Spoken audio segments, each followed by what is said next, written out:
మొన్నేమో ఊర్లో పెళ్లికి కుక్కల హడావిడా అని అన్నావు. ఈరోజేమో విజయ్ ముఖ్యమంత్రి అయితే అసూయ పడుతున్నావు. నా కటౌట్లు పెట్టుకొని గెలుస్తున్నారు, తమిళనాడులో ఈజీగా సీఎం అయిపోయారు, 15 ఏళ్ళు నేను ఊడిగం చేశాను, ఇక్కడ సీఎం కాలేకపోయినాను అని మాట్లాడుతున్నావు. సీఎం అవ్వాలంటే ఒక నాయకుడు ఎలా ఉండాలి, ఏ విధంగా మాట్లాడాలి, ఏ విధంగా ప్రజా సమస్యలపై పోరాడాలి అవన్నీ తెలిసిన వాడే నాయకుడు. అటువంటి నాయకుల్లోని నిబద్ధత, క్రమశిక్షణ చూసి ప్రజలు ఓట్లేస్తారు. ఇది కూడా తెలియని పవన్ కళ్యాణ్ తమిళనాడు విజయ్ సీఎం అయిన తర్వాత అసూయ పడుతూ ఆయన మాట్లాడుతున్న మాటలు చూస్తే జాలేస్తా ఉంది ఇతను చూసి. ఒక్కసారి పవన్ కళ్యాణ్ ఏం మాట్లాడాడో చూసిన తర్వాత మళ్ళీ మనం చర్చించుకుందాం. నేను మొన్న తమిళ్ పాలిటిక్స్ చూస్తున్నా ఈ మధ్యన. వాళ్ళు ఎంత సుఖంగా చేశారా పాలిటిక్స్, ఎంత సుఖంగా చేశారు, నాకు అసూయ కలిగేంత సుఖంగా చేశారు. పాపం ఫీల్ అయినట్టున్నారు, కటౌట్లు పెట్టుకుంటే గెలిచేశారు.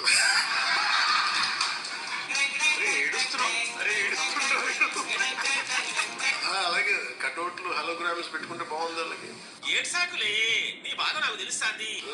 చక్కగా సీఎంలు అయిపోయారు. సీన్ బిగినింగ్ లేదు అన్నట్టు గుర్తే.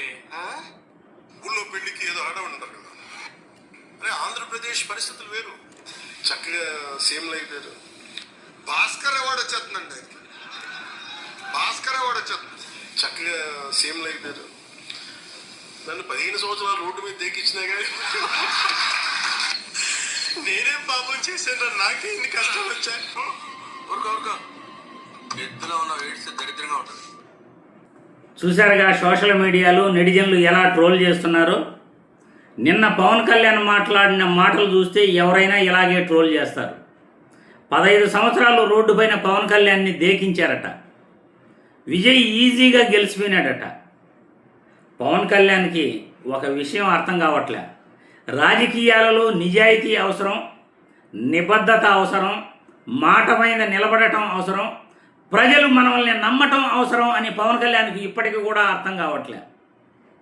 ప్రజలు ఎవరినైతే నమ్ముతారో వాళ్ళకి ఓట్లేసి గెలిపించి ముఖ్యమంత్రిని చేస్తారు.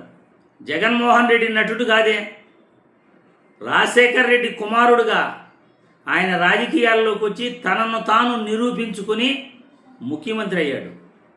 మరి నువ్వు నటుడు, ఎంతోమంది నటులు రాజకీయాల్లోకి వచ్చారు, వాళ్ళందరూ కూడా సీఎంలు కాల.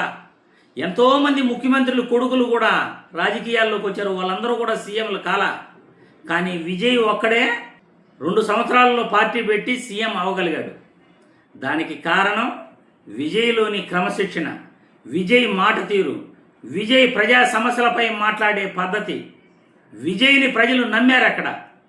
ఇక్కడ కూడా నిన్ను ప్రజలు నమ్మాలంటే కులాల గురించి మాట్లాడకూడదు, మతాల గురించి మాట్లాడకూడదు, సనాతన ధర్మం గురించి మాట్లాడకూడదు, నా కులపోళ్ళైనా నాకు ఓటు వేయండి అని నీ చెప్పు మాటలో అస్సలు మాట్లాడకూడదు.